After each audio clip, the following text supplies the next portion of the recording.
Thank you, thank you. Look, I need to start my side's argument for theism and against atheism by saying that I trust what science tells us about the history of the universe, and I do so because I think that the scientific evidence points us directly to there being a God. Let me explain. And I think by the time that I finish, you're going to regret having decided to try to take us on your own.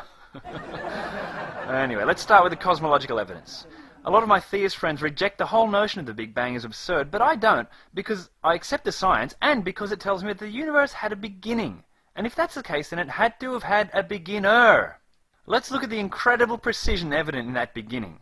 Stephen Hawking wrote, "If the rate of expansion 1 second after the Big Bang had been smaller by even 1 part in 100,000 million, the universe would have recollapsed before it ever reached its present size. In other words, there would be no universe."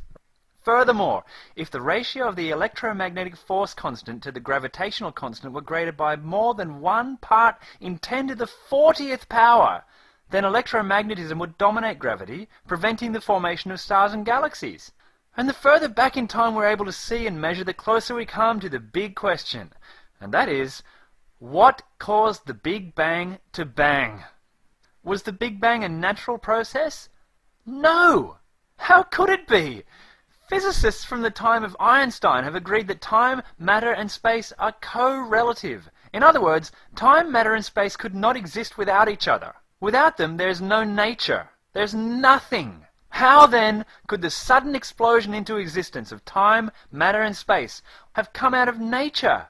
Nature couldn't have created nature. It's impossible. And if it wasn't a natural phenomenon, then there can be no explanation other than a supernatural phenomenon.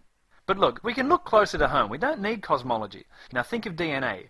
The code inherent in DNA is nothing if not a very long message. All messages have to have come from a mind.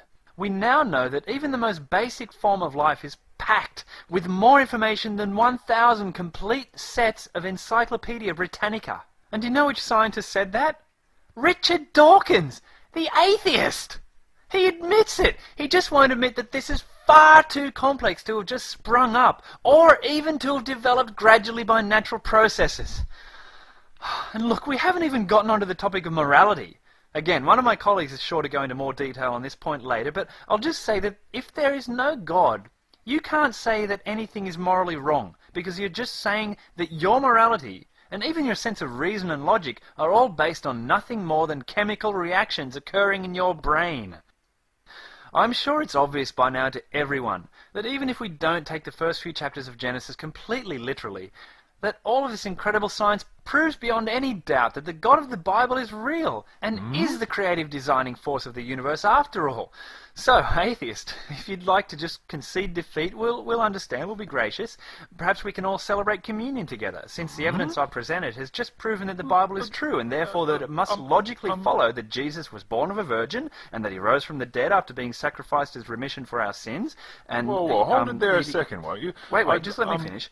Can't you see now, atheist, how since astronomers can't explain the intricacies of the origin of the universe, that only means that we can and should trust absolutely the stories of the Bible instead? Given the incredible science that I've just outlined here, can you see now that far from being the ignorant scribblings of desert-wandering Iron Age animal-sacrificing genocidal bigots, that the Bible now stands on its own as divinely revealed truth, and does so because of what we see in modern scientific observation and theory? What? How can Why you are you saying that? Wait a sec. How can you deny now that Jonah really was swallowed by the great fish and lived? That foreskins and menstrual blood really are abominable to the causative force behind the Big Bang. Or that they used to be, at least.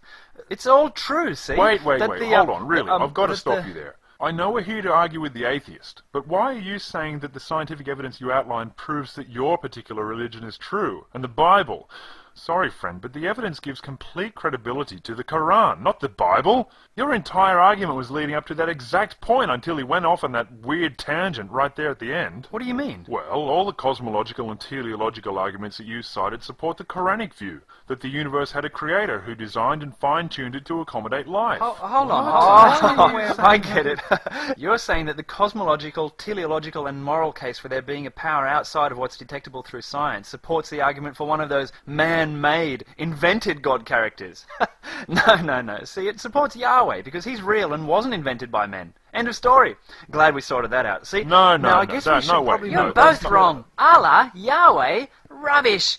The creator is Lord Brahma. I thought that's what you were talking about.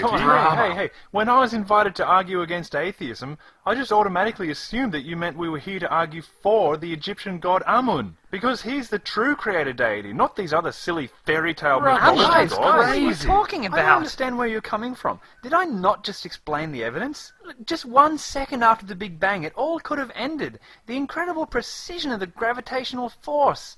It points directly to Yahweh and Jesus. I don't know how you can come to any other conclusion. That's just your religion. Look, science tells us that DNA is an incredibly complex message, see? And messages only come from minds, such as the divine mind of Lord Brahma, okay? What are you talking about, man? No. Look. Let me explain the evidence that supports Allah in all of this. See? If the rate of expansion 1 second after the Big Bang had been smaller by even 1 part in 100,000 million, the universe would have recollapsed before it ever reached its present size. That's Stephen Hawking speaking. And combine that with the fact that the Quran says that Allah is the originator of the heavens and the earth, and Islam is proven to be the one true religion. That evidence is pretty strong, I'll grant you. Hold on, that Stephen Hawking thing is an argument for Yahweh and Jesus, not for Allah. Yes, it is, okay? Oh, look, maybe I need to spell it all out for you again. Just hold on a minute, you. Wait till I sort this out before you give us your inevitably pathetic and ill-informed response from your atheistic agenda. This won't take long, alright? Look, guys, if the gravitational force was changed just 1 part in 10 to the 40th power, the universe would have... I heard you the first time. Look, if you just open up the Bible, you'd see that it says that the biblical God, who is also Jesus in a way that you're incapable of understanding, created the heavens and the earth. So who else could it be who fine-tuned the universe for life? You lot don't have a leg to stand on. Those made-up gods were invented by people in a period of history when people just didn't understand the world around them and invented fictional gods to answer their questions. Oh, wait, everybody, wait a second. I just had a thought. Maybe the cosmological, teleological and moral cases for deism actually don't favour any of our particular theistic religions over any of the others at all. And maybe by using those arguments to attempt to lend credibility to our religions, we're actually making really wild and illogical non-secular arguments. But my religion has a really old book. But my religion inspired amazing feats of construction and architecture. But our book is so full of truth that only some parts of it contradict each other. I mean, no, they don't. And actually, come to think of it, my religion must be right because when I pray to Jesus, sometimes events play out in a way that appears to be maybe a little bit more directed than what the natural course of events or simple coincidence is likely to have led to. Okay, then I take your point. Atheism is utterly false, and let's just leave it at that. Either way, listen guys, we've beaten the atheist and succeeded in making him look like an ignorant idiot. Because even having an explanation that reads like mythology is better than simply saying we don't know everything yet, or whatever stupid things those atheists say. But how are the four of us going to work this out between each other? Oh, I don't know, we could just fight a war over it. That's how people with different religions have traditionally argued for the truth of their claims, isn't it? Yeah, I mean, I guess we can't really sort it out by arguing logically about facts, since no convincing supporting evidence for any of our worldviews actually exists. Oh, yes, it does. The fine-tuning of the universe supports Lord Brahma having been a guiding influence. Be quiet. Oh, shut up with your frickin' fine-tuning argument. Yeah, and even if there was good objective evidence supporting one of our religions over the others, we wouldn't take any interest in looking at evidence that didn't fit with our own existing dogmatic religious views, would we? Yeah, you're right about that. Right. Okay then, war it is. Okay, but you guys ought to be warned though that the one true God is on my side, not yours, okay? Rubbish, yours is just a filthy false god. Come on you infidels, out in the car park, now!